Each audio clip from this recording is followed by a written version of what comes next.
By something someone said. I mean, come on. I may be the only one.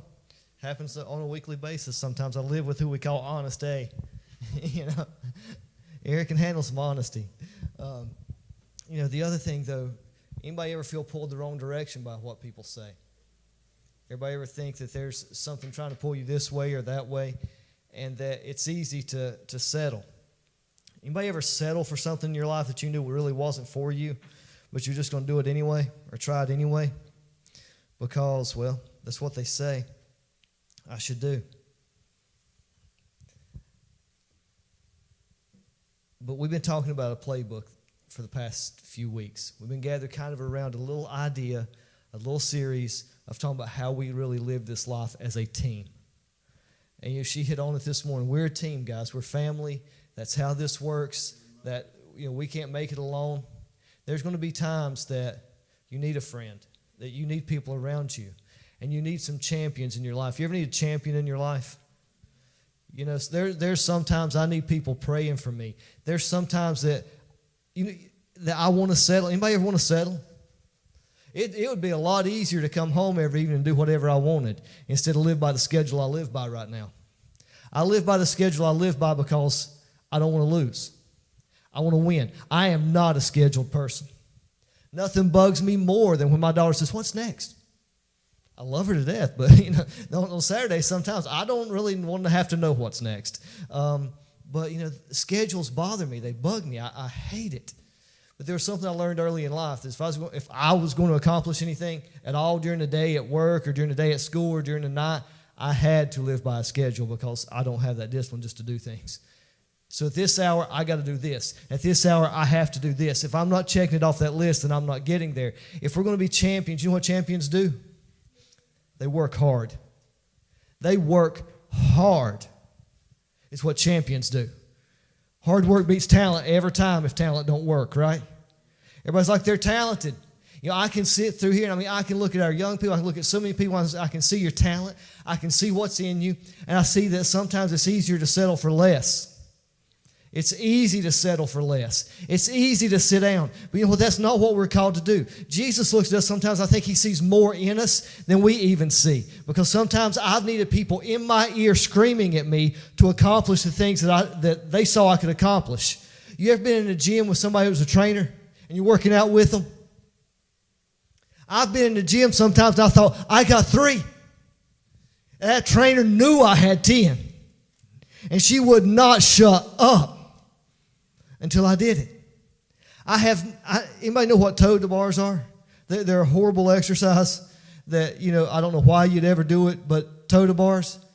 I had never strung 2 together till I had this little thing like this. She's small. Yeah, she played college basketball. She was awesome. She traveled internationally for the American team. Yeah, she's done all kinds of things. But she's like this tall. Yes, she front squats more than me. Don't laugh at me. But I had never strung totem bars together until the day she stand there at me and said, Baker, kick the bar. Kick it. So next thing you know, I'm stringing it together. And I had never front squatted. I still don't front squat what she does, okay? But I had never front squatted half as much as I ever thought I could to that day that she keeps loading the bar up with me. And she's squatting with me. And she's like, stand up. What's wrong? Stand up. More than I'd ever done in my life. I've never done it since. I had no one yelling at me like that. I had no reason to. Sometimes you leave the gym by yourself. You're like, I rocked that today. And it really stunk. You know it. But like, that was awesome. But what I'm trying to tell you guys is, especially as young people, sometimes you're going to think there's people screaming at you and they're trying to coach you. You ever have a coach tell you, shoot it this way? And you're like, why? Why? Catch it this way? Why? Because he knows it works. Sometimes when you have parents saying, do it this way, it's because they know it works. Sometimes when I have people beside me that say, Eric, you gotta cut down in this area. You got to focus more here. She does this quite often. You got to focus more here. They're coaching. They're not criticizing. We want to be so offended in life anymore that we want to think that everything's about criticizing me. No, sometimes it's about coaching you so you can be what they see in you. Because Jesus sees so much more in you, and the enemy wants you to do what? He wants you to settle for less. Half the things that come across your screen, and we're always connected to a screen. We're always scrolling for the next like, scrolling for the next person that says this is good or that's bad, or am I checking engagement on our social media here? Yes, I'm checking. I look. We look. We scroll. But half the time, the enemy wants you to do what? He wants you to settle because he can't stop you. He can't change the call that's in your life. He can't change what Christ has done in you and what Christ can do through you unless he can get you to settle for less. If he can get you to sit down, that's all he can do. And you know how he does that a lot of times? Is by what you're reading on the other side of that screen. He does it many times by the things you look at and you see in culture. Well, it's good enough for them. It's good enough for me. He can get you to settle. Let's not settle. We're going to start this scripture exactly where we started before, which is awesome, I think, because it's not how I planned on ending it. This is the scripture we kind of kicked off with. We're going to skip down just a little bit. We're going to Luke 5 and 8. We're going to Luke 5 and 8. We're going to read to about 11. It says, when Simon Peter saw this, he fell at Jesus' knees and said, go away from me, Lord. I am a sinful man. For he and all his companions were astonished at the catch of fish that they had taken. And so were James and John, the sons of Zebedee, Simon's partners. Then Jesus said to Simon, don't be afraid. From now on, you will fish for people. So they pulled their boats up on the shore, left everything, and followed him. Isn't that funny? That's a lot of times exactly how we get hit. As we see Peter pretty much on his face here saying, Lord, just leave me. I'm a sinful man. We get so wrapped up in that not enough kind of complex. You're not enough.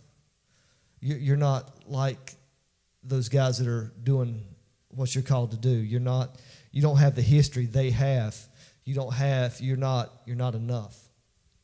Or as young people, a lot of times what you get hit with is you're not old enough. You're not experienced enough. Guys, to our young people, I was proud of you the last few days. This week you bagged groceries, 150 bags. Yes, we helped a little bit. But you bagged some groceries, guys. And not only did you bag groceries, you went back to help give stuff out. And you spent the whole day yesterday recording a video that says never settle. Thank you. Thanks for showing up. But sometimes the enemy wants you to settle and say that's not much. That wasn't much. And all your buddies, they don't go to church, or they don't think it's worth it. Or sometimes they're going to laugh at you when they find out you're going because they think you think somebody like you could change. I know later in my teen years, when I look back, a lot of times it's like, I don't know if I can get back to where I'm supposed to be because I settled for some things I shouldn't have. Guys, don't settle. Don't give in. Don't listen to the other voices because it'll take you somewhere you didn't want to go really quick. and it'll set you down for a while. You won't know how to get up. And then you'll keep dealing with this not enough complex. Because a lot of times, before I take this mic, you know what I got to shut up? That not enough complex that lives in me. That says, Eric, you're not like every other preacher around here. You have history that's public. You have things people know that, what? That Jesus stepped into and he forgave me? That Jesus changed my life? You want to talk about public situations? Yeah, Jesus changed my life. And that's what I know. But I still deal with that not enough complex because I've been asked those questions. Do you think you should do? Yeah, I do. Because I know what he's done for me. No, I don't meet your criteria, but I met his when he called. That's why I want you to always realize that you can't settle. You can't let those voices, that not enough kind of situation, get in your life and hold you. Because sometimes my past mistake makes me feel like I'm not enough. Sometimes my past sneaks up. It's like, God, I'm a sinful man, and I don't even know that you can use me. And then sometimes it's my current struggle. Anybody have current struggles? Any of the youth have current struggles? It's because I know I do. I mean, there's current issues in my life that are not all that pretty either.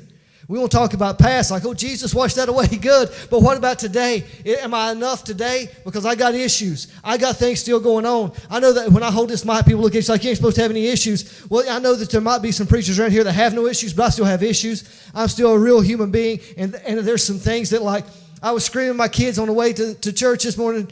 Well, not this morning. This one was smooth. But, sometimes it's like, I'm screaming just to get them ready and like, get up. And I come through that door so frustrated. I need like 5 minutes over here somewhere hidden because I'm like, God, I just screaming at my kids. I got to try to preach to these people. But there's current struggles. And that's one of the easy ones. That's one of the easy ones. We all got current struggles, guys. Things that we struggle with, things that are right there. Like, God, I don't feel like I'm enough. I don't feel like I'm enough for you to use. And I don't feel like there's issues. The enemy wants you to settle. He wants you to sit down. And sometimes I have those future concerns. Anybody ever have any future concerns? Like, what if this really happens? What if what it looks like that's going to happen at work really happens? What if what it looks like is getting ready to happen in my family really, really happens? What if this diagnosis is what it really looks like? And what if the situations are what they are? Can I settle? God, can I settle? Can I sit down or I got to run faster? When Jackson's diagnosis of autism rolled out, it'd been easy to say, let's just settle and focus everything right on him and we'll settle and we'll do what we need to do and we'll just take care of our four right now and no more. We were sitting in a psychologist's office recently, and they're going back through his diagnosis yet again because school decided that he really needed another one. Yes, my wife really loves psychologists. You can ask her about that later today. She'll tell you some of her thought processes on local psychology. However, be easy to settle sometimes, wouldn't it?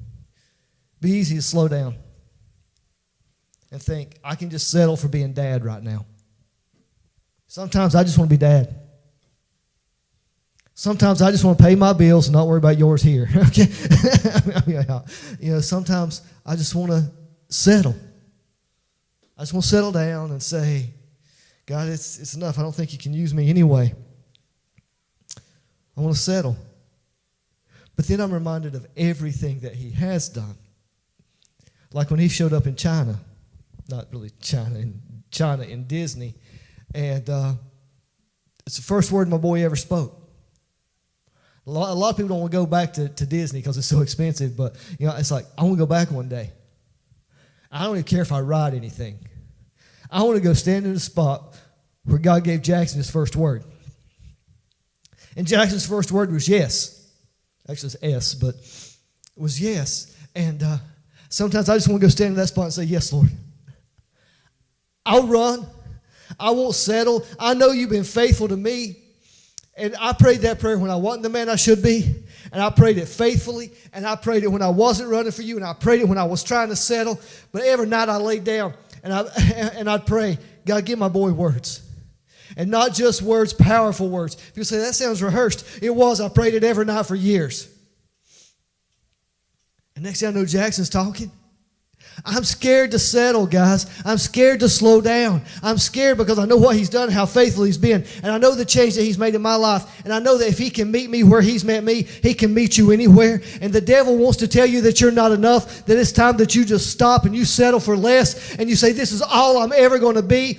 I'm never going to be any more than the rest of my friends sitting around me. I'm never going to get out of this house and things change. I'm never going to be out of this struggle. I'm never going to make a difference. Can I tell you, there's stories in here that will change people around you. There's stories right here, testimonies right here that can change everything for somebody. Don't settle. Don't settle for just sitting out there. Because don't get me wrong, I'm thankful that you're here. And I love each and every one of you. And you'll never know how much you guys are on my mind or how much I pray for you guys. And I'm not saying that like, hey, he's a good pastor. I'm saying that like I see things in you. Because God put you here that I know God can use. And God can use you to impact this community. And, the other day, the guys were saying, and this is kind of funny, we're helping out at Poovies, this huge church. Yes, their foyer is bigger than this entire building if we buy it, whatever. But, and I'm looking at it. And one of the guys, they were saying, hey, we just renamed the church Elevator Church. Our whole church can fit in this one elevator they have. And I'm like, that's funny. That's funny. And then part of me says, oh, you're so wrong. Because the stories coming out of this place, they would not fit in this elevator. The impact coming out of this place, they would not fit here. Because I know what God's doing.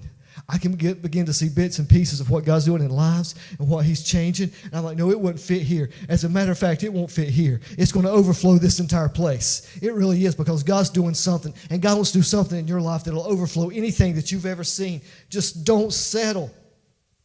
Don't give in to those voices.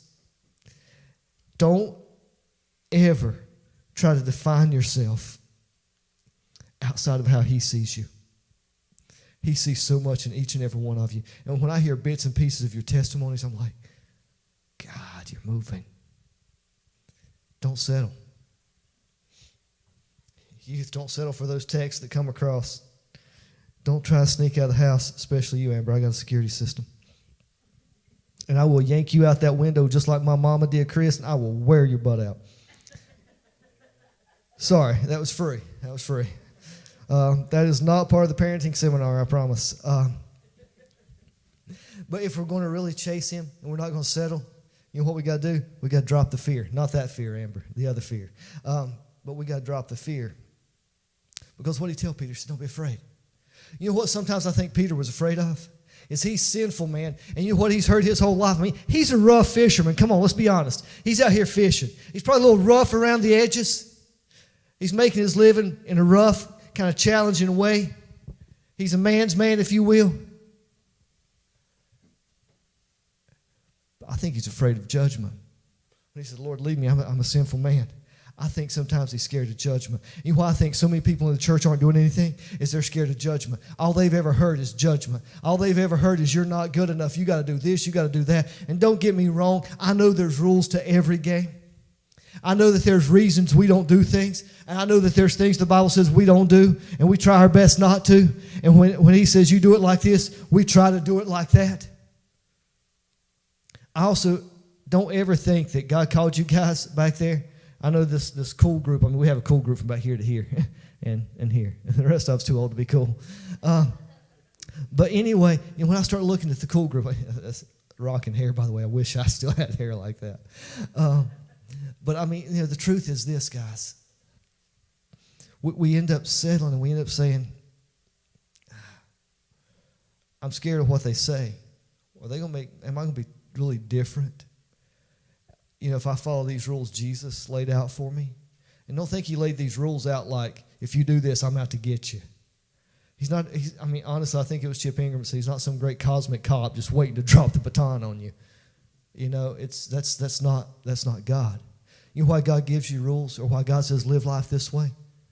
It's because he sees more for you. Like when I say don't sneak out, is it because Dad has crazy rules? No, it's because Dad loves you, and Dad knows that sometimes out there's nothing good if you haven't sneak out to do it. Same thing with God. He doesn't give you rules for you to be less or to be toned down. He gives you rules so you can be more and it can be easier so that you deal with a little less of this complex in your future. But we need to drop the fear, guys. We need to drop it. Because you know what fear stops me from doing? Fear for a long time stopped me from following. Fear stops me from following because I'm scared. I'm scared of what people say. I'm scared of what people do. I'm scared of what maybe my past will find me. Fear stops me from moving forward because I end up stuck right here scared to move. If you want to see an example of this, if you will scare Amber at any point, she will freeze.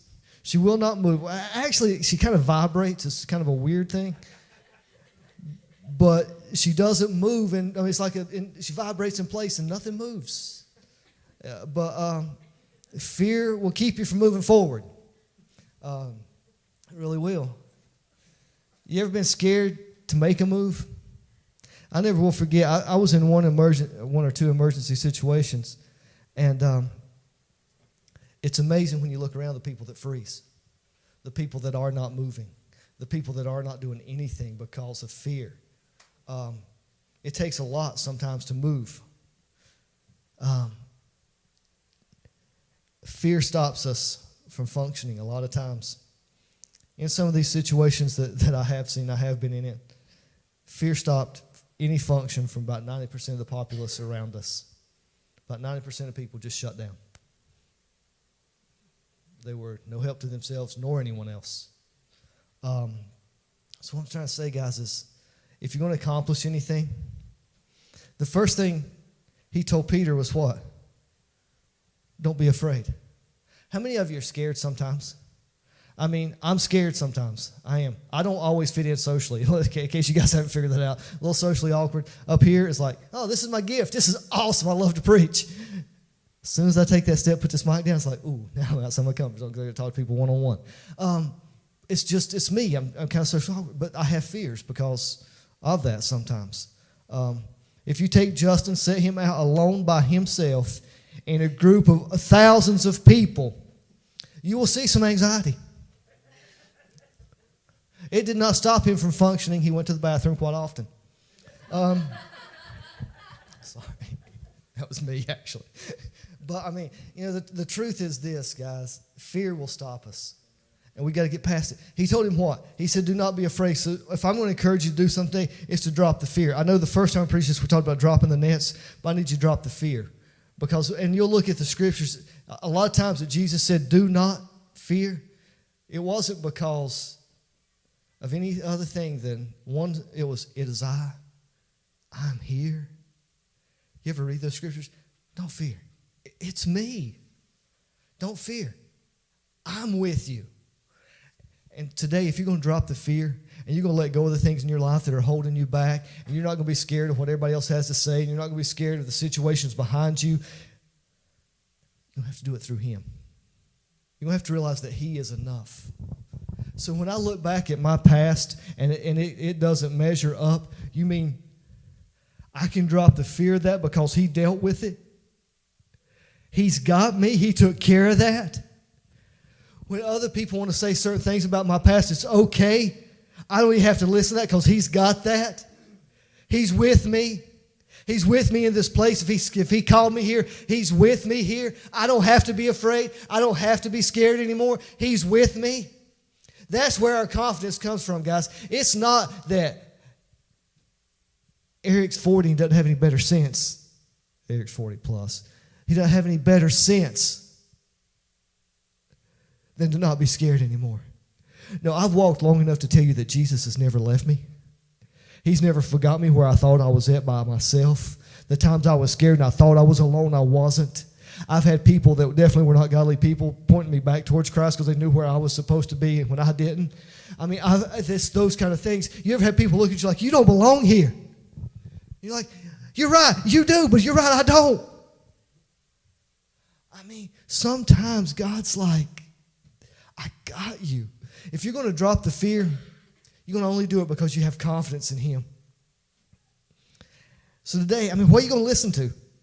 Are you going to listen to other people that want you to settle for less than who you really are and who you're called to be? Because, to my young people, the truth is this. There's a lot of people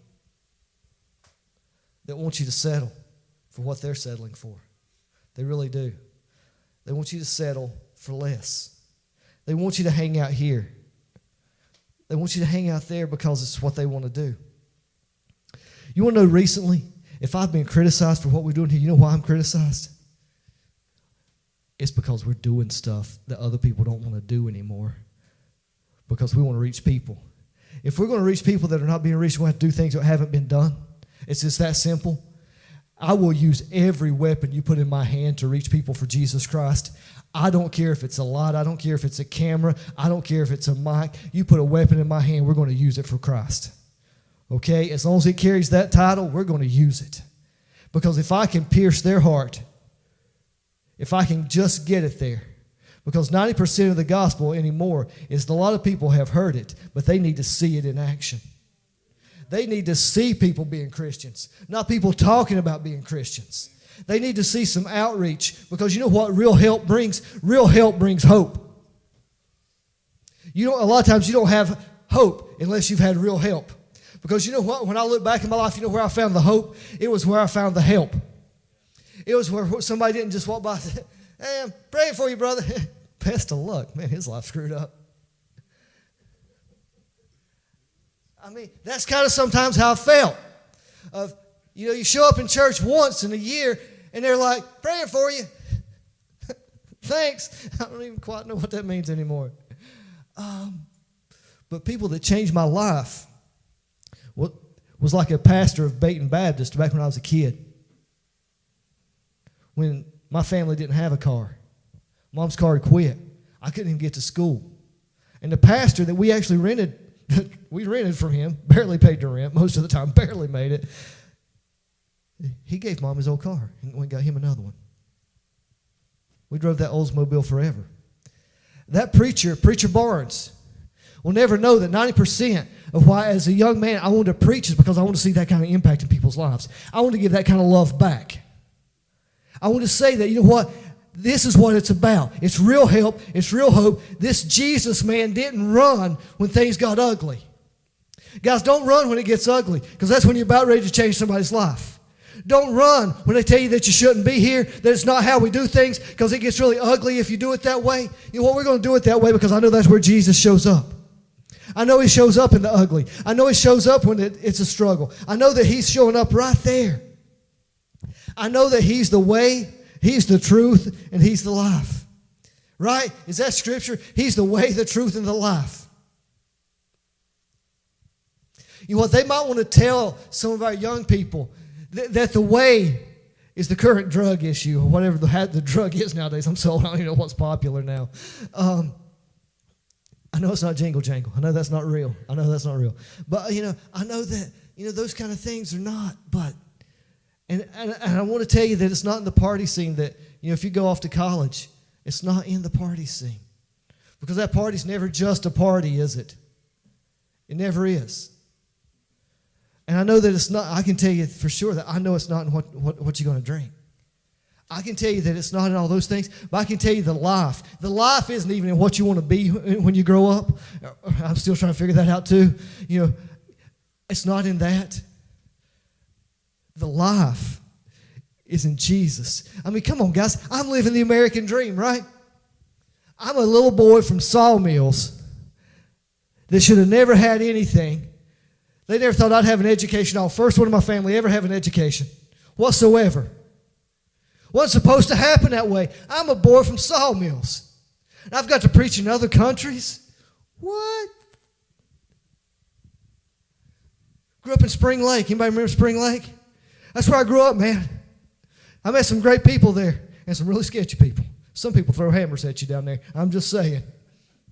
Some people pull a shotgun on you pretty fast too if you're in the woods. Anyway, but now I'm living the American dream. I got the girl. I wasn't supposed to get because the guy dating her before I came along had a lot more money. It was a lot more socially acceptable than me. He's taller, darker. He's a dork. Anyway, Anyway, but I got the girl, and I got the kids, and I got the house, and sometimes I'm scared still because I can't pay the bill. And sometimes I find myself, I'm that little boy in Sawmills Trailer Park that never measured up. That when he was in first, second grade, they said he's never even going to be an average student. He'll never make it. And next thing you know, I'm the smart kid. How'd that happen? God answers prayers, doesn't he? God moves. So as I look back, I'm like, God, there was nothing back there, but you made something out of it. You gave me everything I thought I wanted, and God, but I found out that that's not the answer. That's not the life. The life is in chasing you. The life is in doing something that impacts somebody for you because you changed my life. And a lot of times, guys, people are going to tell you, they're going to tell you this. You know, Jesus said, do not be afraid. From now on, you will fish for people. I'm going to tell you something. Jesus sees more in you than just what you are right now. Peter was a fisherman, right? He's just a fisherman. He said, hold up. Don't be afraid because I see more in you. If I'm going to tell you something today, when I look at you guys on that background, I spent a lot of time with you guys yesterday. I spent a lot of time praying for you. And I look at you and I'm like, God sees more in you. God sees more in you. Yes, you. God sees more in you than where you're at right now. God sees more in each of you than where you are. You're like, oh, I'm just this. Oh, no, God says, I see more because from now on, when you meet Jesus face to face, from now on, there's more. He said, I tell you what, you're going to fish for men. What? On the surface level, that sounds kind of weird, doesn't it? But you take it just a little bit deeper. It's like, oh no, there's so much more for you than this boat. There's so much more for you than these nets. I need you to follow me. There's more. Don't settle for the less, guys, because Jesus sees more in each of you. We spend so much time. And a lot of your friends are going to tell you that if you follow Jesus, you're boring. Who has control over my mic? You got control over my mic? Bring it down.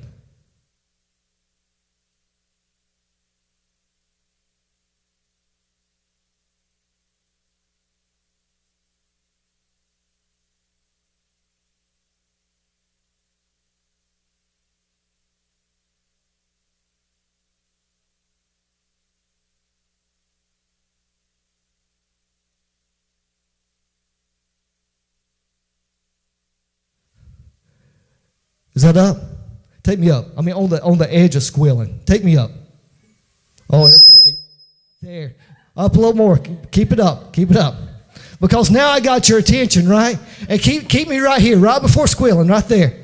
Because this is what Jesus really does to your life, is he turns you up. This is what the power of Christ does. Jesus takes nothing away from me. It amps me up. It jacks up my volume so that I can live this life in a way that it changes those around me. I can live this life in a way that it reaches out. That's what this gospel does, is it amps me up.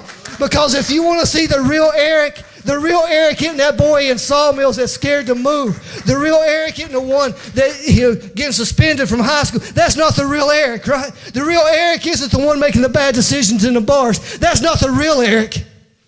That's the turned down version. That's the fisherman version.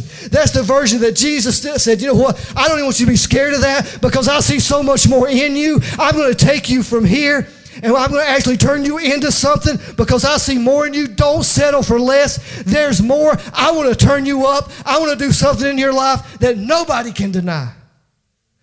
That's what the gospel does. I want a group of amped up people on Jesus. You know, I'm tired. You can bring me back down a little bit now if you want to because that's getting a little loud. But, that's kind of exactly where we end up a lot of times is we think that the world wants to tell you that Jesus turns you down. No, they're scared that if you get turned up, you're going to change their life. They're scared that if you get turned up, they're going to have to stop doing what they're doing because now they see Jesus right in front of them. Because a lot of people, only Jesus they're going to see, I hate to say it and it's so cliche, but it's in you. You're going to be the hands. You're going to be the feet. You're going to be the face that they see when they think about the love of Christ. So will you do me a favor? Will you live it out loud? I mean loud. You know what? If we're going to be loud and proud about some things, we need to be loud and proud about what Christ has done for me. Because all those things I just told you I'm scared of, I don't have to be scared of anymore. I don't have to be scared. the day they decide to do whatever they want to do with what's left of me. And if some of you guys are around and you hear Amazing Grace on bagpipes, I want you to know that I didn't have to be scared of that day. I didn't have to worry whatsoever because God gave it to me. I'm secure. I know what He's done. And I want you to know the same thing. If I beat you home, I want you to think about how loud He is up in here. They got Him cranked up right before squealing. Because I want you to realize something else too. Is sometimes we think we got it good enough. Anybody ever feel like you got it good enough? You know how easy it is for this boy from Sawmills that grew up, like I said. We grew up on pan bread. Anybody remember pan bread? Pan bread, pintos, yeah. Bologna sandwiches, sometimes without the bologna. Yeah. You know, every Friday or Saturday, Mom make, bologna sandwiches. Occasionally, you're out of bologna. You didn't know it till you got to the table. It's lettuce, tomato, and mustard. Thanks. No, but that's kind of how we grew up. You never knew. But do you know how easy it is for that boy to get complacent when I can go buy a Starbucks coffee whenever I want one? Oh, yeah, she don't know. All the time. She don't know. There's still a coffee budget she don't know about. It's okay. You pull 5, you put it back, you pull 5. Anyway, anytime. You know how easy it is for me to get complacent thinking, I got a beautiful wife. I got beautiful children. I got a job. I got made. You know how easy it is to get complacent in that and think, God, you've done such a great miracle. You've given me such a great catch. I'm just going to stay here with it. You and the rest of those boys go on. That's easy because, they just, you don't realize, these boys just pulled in with one of their greatest catches ever. This is one of their best days as fishermen. I'm going to tell you something. Sometimes when God lets you in something, He lets you end it on the top. That's an amazing thing. And sometimes when He calls you away from somewhere, He calls you away on the top. And I think that's a beautiful thing. But the thing is, never settle for the miracle that's in front of you. Because sometimes what the devil wants to do is say, look what God's done for you. Rest in it. Bask in it. Bask in the light of the Lord, right? You bask, Eric. I'll be up at midnight editing video. Bask, Eric. But, there's those times that you're like, God, you give me such a great miracle. Can I not just rest in it? But sometimes He's calling you away from what He's done right now. He's calling you away from that miracle to a move of God. Because He doesn't want you stuck in one single moment. Because a lot of us get stuck in one single moment of what God's done. And He's calling you away from that to a move of God. And sometimes we just got to follow Him. Sometimes, Justin said, where are we going? I don't know. I'm just chasing.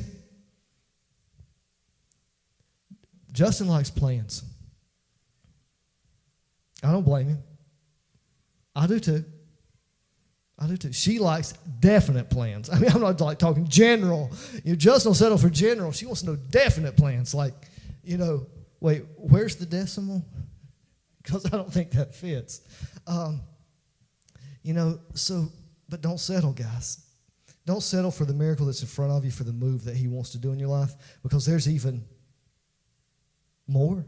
Is that what this is all been about? Be more. Do more for Christ. Chase Him. Chase Jesus, because I'm going to tell you something. Why do you follow Him? Why? Do we follow Him just so I can have a little church club membership? And I check in every Sunday and I get the benefits of saying I go to church? And is it just a little church club membership? Or is it that I chase Him because I know everything He's done? And I know where He showed up. And I know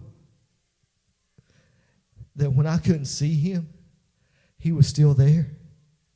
And I know when I said I couldn't find Him, that the things I couldn't get past when I was out running was the brushes I'd had with Him when He had showed up definitely in my life. Do you chase Him? Do you follow Him because you love Him? Or because you're supposed to? Because those two things look totally different. If you chase him because you love him, I won't have to ask you to do anything. He will change you. And I guess that's the odd part that a lot of people don't understand about this ministry sometimes is I don't spend a whole lot of time from this stage laying out a rule book. I want to lay out a playbook. I can lay out a rule book if you guys really want one. But I think sometimes those are done better in small group settings. But I think playbooks of how if I can just get you in front of Jesus, if you just see him for a minute inside this service, if one word, one song, one something touches your heart for Jesus, that's life-changing. And I know that what changed me, I'm going to be honest with you, is those encounters with Jesus Christ. It was never, 90% of the time, it was never what the guy preached. It was never what they sang. It was when I walked out the door and met him face to face with it. That's what's life-changing. I trust the power of Christ to change you if I just get him to see you to see him. Guys, let's all stand. As we wrap up the playbook,